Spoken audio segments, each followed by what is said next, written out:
I'm with Julie Brown from Vorys. It's ILTA 2025. How are you? Wonderful. It's been an incredibly great conference. It's always a good conference. This has been a great conference. This one is the largest ever. So it's very well attended. I think we have 240 business partners here in the exhibit hall. So yeah, it's been great. And 4,400 participants? 4,400 total people on the property. And everybody's talking about generative AI, of course. So everybody's talking about the same thing. There's a commonality. Sometimes technology moves in buckets and silos, and as much as there's a diversity of use cases and or buyers, there is this platform of AI, and everybody's curious, and coming at it from the beginning. I think that's part of what's bringing this community together. It feels like a very together community this year. What do you think? I agree. I think regardless of the practice area, you're looking across all practice areas of the firm. So, if you remember 10 years ago, eDiscovery was a big focus, and you'd come in the exhibit hall and most of the providers here, business partners, were eDiscovery. Mm-hmm. Not so much anymore because we have a lot of providers coming into the market, and particularly the startup hub row. If you go talk to those folks, most of them aren't eDiscovery. There's something about the business of law also that's grown up over the last 10, 15, 20 years. And you've been at this for a little while. What's your observation on the professionalism, the corporatization of the business of law? Yeah, I think, our skill sets have changed, right? We went from starting more, even though I was a manager director, I was a taskmaster, right? My job was to create a department and whatnot, but there was still a lot of reactionary type work that was being done by all of us. And I think we're now at a point where we're kind of, the legal technologists have a greater position at their firms in steering the direction and contributing to the firm as a whole. I think there's also a maturity and a diversification of talent that's come into our space. Once upon a time, you were an attorney, and then you became a partner, and then you became in charge of something that wasn't your specialty. And today, I think the demand and flow of talent has been from not only, certainly we have no shortage of attorneys that are in charge, but we also have MBAs and data scientists and people from outside the industry coming inside the industry. So I think this outside in, inside out, there's been this mashup and this cross-pollination of background, skills, and experience at very high competency levels that have influenced the maturity of the business of law. It's not a fraternity anymore. Right. Yeah, I agree with that. And even, I remember when I started I came from a corporate law department, right, in the 90s. And when I came to Vorys, there was no soft skill training for staff, right?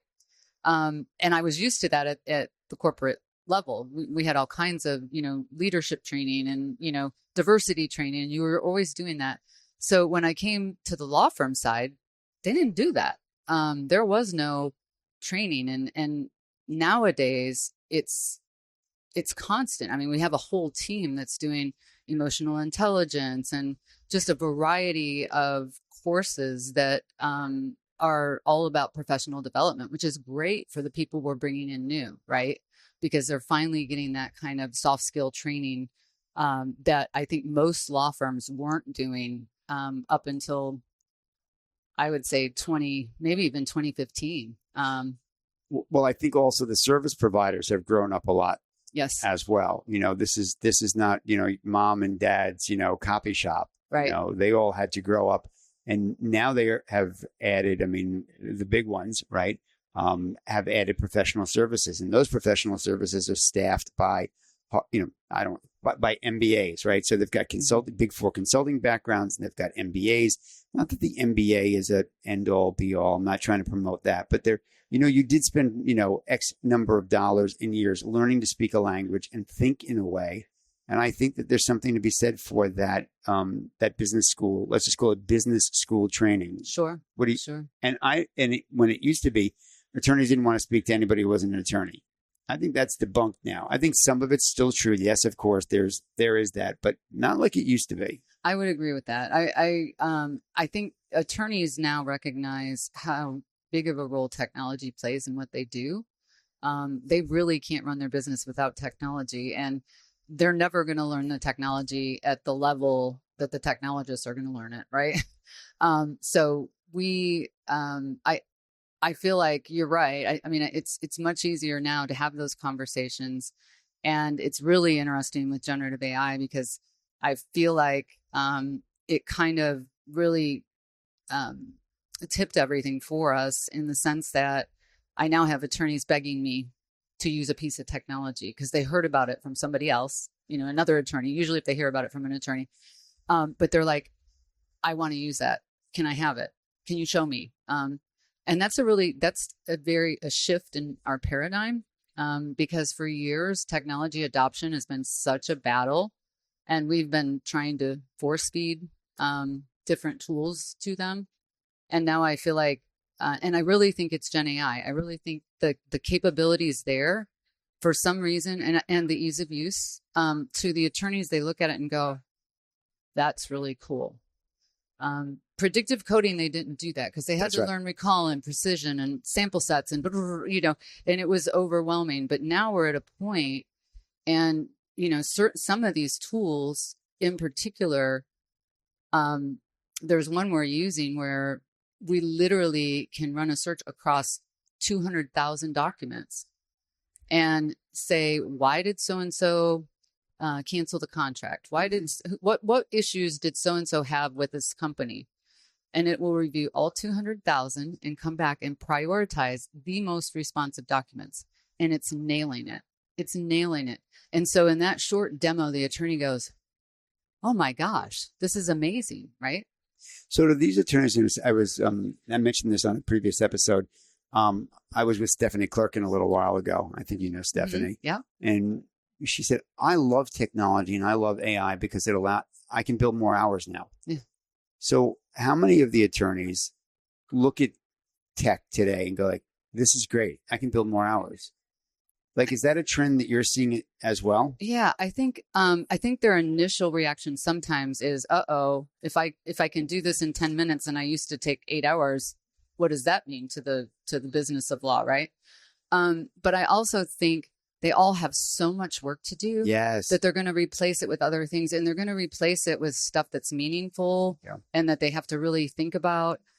So hopefully what we see is we get rid of all the mundane. I mean, who wants to do document review? Really? Correct. Do you really want to sit there and turn pages and say responsive, not responsive? Not any more than I want to type on a typewriter and get the white out and then, fix it and then go, okay, I'll type the same thing again. I'm like, why would you ever go back to that world? Exactly. Right. Exactly. Or the post office for that matter. Like, why in the world would I ever send you a letter requesting that you join me at X? I'm like, I'm going to text you. I'm not even going to email you anymore. Sure. So of course, but I've figured out what to do with my time. And I think that when you unlock, I think that so many people, when they're unlocked, they're going to figure out other things that are growth oriented, that are market share expanding. Absolutely. Of like, oh wait, we could do this. I think clients need so much legal work that they don't even know they need. Mm-hmm. That if we would unlock this mundane, there's going to be net new. Yeah, I agree. I just don't think we're there yet. I don't think the attorneys are viewing it that way this early on, because we're still in the very early stages. And I feel like I'm way far down the road, but I'm really not. Well, you really are by comparison. So, you're an early adopter. Right. And then there's the there's the early adopters, and then there's the majority. Then there's the early majority. Right. So you're not an early majority. You're an early adopter, right there bumping against the innovators. So here are the innovators, and they're on the floor. These are your partners at ILTACON. And then if those are the innovators and you're an early adopter, it's the early majority that are right behind. Sure. We win. I mean, this group will continue to win. And we talked about this the other day. Careers happen in 5-year tranches. It's the first 6 months or first 12 months of the next 5 years. Right. And I'm retiring in 3.5, so I'm going to miss the end. You are not going to miss the end. I refuse to believe that. But I'll tell you, it has it feels like a second career for me. Yes. Because I do very little eDiscovery now. I have a team that does that, but my opportunities to create agents and to design workflows and all of those types of things is like really a second career for me. And I don't think I'll always be the one doing all the work, but at this experimental stage, a lot of it is me going into the tool and figuring it out. Right. I think what's going to be fascinating, and we'll close on this with whatever your thoughts are. I think we're at the beginning of a digital workforce. What is a digital workforce? What's the agentic workforce of the future? Are you going to be managing, a staff of humans and a staff of digital agents? Is there any? I mean, this is early on, but I know that this is going to be a topic on the Cowen Cafe. This is going to be a topic at Solid. This is going to be a topic at other conferences. The digital workforce, the workplace, and the workforce of the future. I don't know what that means, the digital workforce, yet, but I'm really, really intrigued. Yeah, I agree. I think I do think there is an opportunity to have both, and I think that's why we probably are focused more now than ever on the human element, because we have to remember we need humans in the loop of the GenAI, even if we create agents, right? Somebody's going to have to validate, somebody's going to have to verify, Absolutely. Somebody's going to have to build them, somebody's going to have to support them. So they're still going to be important to keep that human thing in place. Should we give a shout out to Joy Heath Rush as we close this out? She couldn't join us on this particular episode, but should we give her a shout out for just an unbelievable, remarkable job, Joy and her team? Absolutely. Joy and the ILTA staff have done incredible work, more than most people will ever know, to pull off this conference. And it's been just stellar. They make it look easy, don't they? They do make it look easy. It's not. It's anything but. Yeah. Thank you so much for joining us. Thank you. If you enjoyed this show, be sure to give us a like and subscribe on Apple Podcasts, Spotify, or anywhere else you get your shows. And if you want to take your career from now to next, never eat alone.